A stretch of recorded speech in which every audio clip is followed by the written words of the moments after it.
은퇴를 준비한다는 건 단순히 일을 그만두는 게 아닙니다. 삶의 속도를 다시 설계하고 앞으로의 시간을 어떻게 쓸지 정하는 일이죠. 많은 사람들이 이렇게 말합니다. 나도 언젠가 은퇴해서 여행도 다니고 여유롭게 살고 싶다. 하지만 그 말 뒤에는 늘 같은 대답이 따라옵니다. 아직 멀었어요. 돈이 부족하고 부모님을 모셔야 하고 아이가 아직 학생이에요. 게다가 대출도 남아 있어서요. 이런 이유들은 모두 현실적입니다. 그런데 영국의 부부 테오와 엘렌은 조금 달랐습니다. 그들은 실제로 조기 은퇴를 하고 전 세계를 여행하며 살아가고 있습니다. 그들이 운영하는 어스 베거본즈라는 블로그에는 은퇴 이후의 삶을 새롭게 설계하는 방법이 담겨 있습니다. 오늘은 그곳에 실린 글, 테오가 쓴 얼리 리타이어먼트 스텝스 You can take right now, 즉 지금 바로 시작할 수 있는 조기 은퇴 준비 단계를 바탕으로 이야기해 보려 합니다. 한국인의 현실에 맞게 조금 다듬어서요. 테오는 말합니다. 많은 사람들이 내게 부럽다고 말하지만 대부분은 스스로 이유를 만들어서 포기한다. 하지만 상황은 언제나 변한다. 그 변화를 스스로 이끌 준비는 지금부터 시작할 수 있다. 그가 제시한 4가지 단계는 단순하지만 현실적입니다. 지출을 점검하기, 건강을 관리하기, 가족의 재정을 정리하기, 그리고 무언가를 비워내기. 이건 어느 나라 사람이든 오늘 당장 시작할 수 있는 일들입니다. 첫 번째, 지출을 점검하는 일입니다. 한국에서 은퇴를 준비하는 사람들에게 가장 큰 고민은 역시 돈입니다. 연금은 부족하고 교육비와 주거비는 끝이 없죠. 그렇다면 우선 내 돈이 어디로 흘러가는지부터 정확히 알아야 합니다. 오늘 바로 할 수 있습니다. 지난 한 달 동안의 카드 내역과 통장 거래를 모두 확인해 보세요. 지출을 주거비, 식비, 교통, 통신, 구독, 교육, 여가, 기타 항목으로 나누어 기록합니다. 이 과정을 직접 해보면 새는 돈이 어디서 생기는지 금세 보입니다. 그 중에서도 큰 비중을 차지하는 3가지, 보통은 주거비, 교통비, 식비입니다. 이 3가지를 먼저 조정해 보세요. 통신비를 줄이기 위해 저가 요금제를 찾아보거나 자동차 대신 대중교통이나 공유 차량을 이용할 수도 있습니다. 식비는 배달앱 사용을 주 1회로 제한하고 장보기도 일주일에 한 번만 계획적으로 하는 것이 좋습니다. 이렇게 정리하다 보면 내가 돈을 어디에 쓰고 있는지 한눈에 파악할 수 있습니다. 그러면 저축이나 투자 계획을 세우는 것도 쉬워집니다.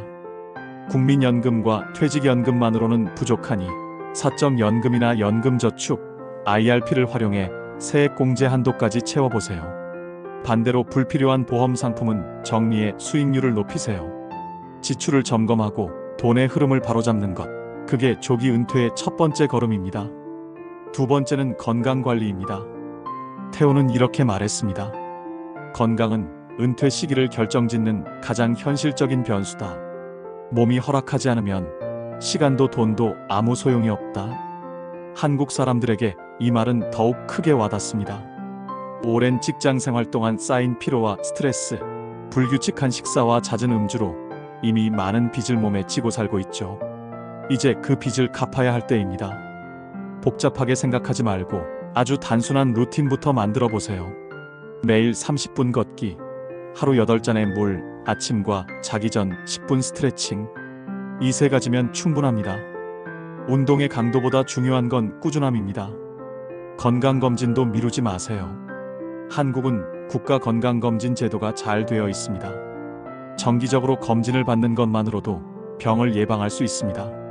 식습관도 조금씩 바꿔보세요. 가공식품과 설탕, 술을 줄이고 식사 시간을 일정하게 유지하는 것만으로도 몸이 훨씬 편안해집니다. 몸은 우리의 가장 오래된 동반자입니다. 이 동반자를 소모품처럼 다루면 은퇴 후의 자유도 함께 사라집니다. 세 번째는 가족의 재정을 정리하는 일입니다. 한국은 부모를 부양하면서 자녀를 키우는 세대가 많습니다. 그래서 조기 은퇴가 쉽지 않습니다. 하지만 피할 수 없다면 미리 준비해야 합니다. 자녀가 있다면 돈의 개념부터 가르쳐 주세요. 학교에서는 배우지 않습니다. 용돈을 줄 때는 저축, 소비, 나눔으로 나누게 하고 가계부 앱을 함께 써보는 것도 좋습니다. 이런 습관이 쌓이면 아이는 스스로 돈을 다룰 수 있게 되고 결국 부모의 부담이 줄어듭니다. 부모님 세대의 재정도 마찬가지입니다. 연금 수령 방식이나 의료비 계획, 혹시 모를 돌봄이나 요양 문제까지 미리 이야기하는 것이 필요합니다. 이건 불효가 아니라 가장 현실적인 효입니다. 준비되지 않은 상황이 갑자기 닥치면 가족 모두가 힘들어지기 때문입니다. 마지막 네 번째는 비워내기입니다. 태호는 이렇게 말했습니다. 지난 1년 동안 한 번도 쓰지 않은 물건이 얼마나 되는가. 집안, 옷장, 서랍, 휴대폰 속 앱까지 그 모든 것이 언젠가 정리해야 할 쯤이다. 그렇다면 지금부터 조금씩 줄이는 게 낫지 않을까? 오늘 바로 할 수 있습니다. 책 3권, 옷 2벌, 쓰지 않는 주방도구 하나를 골라보세요. 판매하거나 기부하거나 버리면 됩니다. 한 달에 4번만 이렇게 해도 1년에 50개 가까운 물건이 사라집니다. 디지털 공간도 마찬가지입니다. 사용하지 않는 앱과 구독 서비스를 정리하고 이메일 뉴스레터를 하나씩 끊어보세요. 이런 작은 정리가 마음의 여유를 만들어줍니다. 비우는 건 단순히 공간을 정리하는 일이 아니라 결심을 훈련하는 과정입니다. 가벼워질수록 움직이기 쉬워지고 그 움직임이 결국 은퇴 이후의 자유를 넓혀줍니다. 이 4가지를 꾸준히 실천하면 삶이 조금씩 달라집니다. 오늘은 지출을 점검하고, 내일은 걷고, 모레는 가족과 돈 이야기를 하고, 그 다음 날엔 한 가지를 비워내보세요. 일주일만 해도 한 주가 달라지고 한 달을 채우면 습관이 만들어집니다. 그 습관이 쌓이면 어느 순간 은퇴가 먼 미래의 이야기가 아니라 지금부터 이어지는 길이 됩니다. 태호는 이렇게 말했습니다.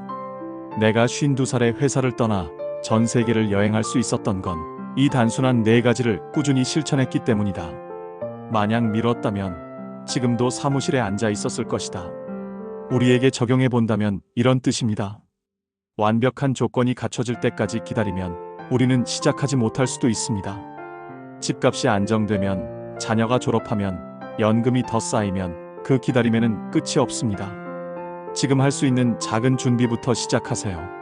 지출을 점검하고, 몸을 돌보고, 가족의 재정을 정리하고, 매일 한 가지씩 비워내는 일. 그게 은퇴를 현실로 끌어당기는 가장 확실한 방법입니다. 이제 잠시 멈춰 생각해 봅시다. 당신은 오늘 무엇부터 바꿀 수 있을까요? 하루에 단 하나만 실천해도 괜찮습니다. 그 작은 변화가 인생의 전환점이 됩니다. 오늘의 이야기는 어스 베거본즈 블로그에 실린 태호의 글 얼리 리타이어먼트 스텝스 You Can Take Right Now를 바탕으로 구성했습니다. 그가 말하는 조기 은퇴는 거창한 이론이 아니라 오늘의 습관을 바꾸는 아주 단순한 시작입니다. 부디 당신의 내일이 조금 더 단순해지고 조금 더 자유로워지길 바랍니다. 오늘도 함께 해주셔서 감사합니다.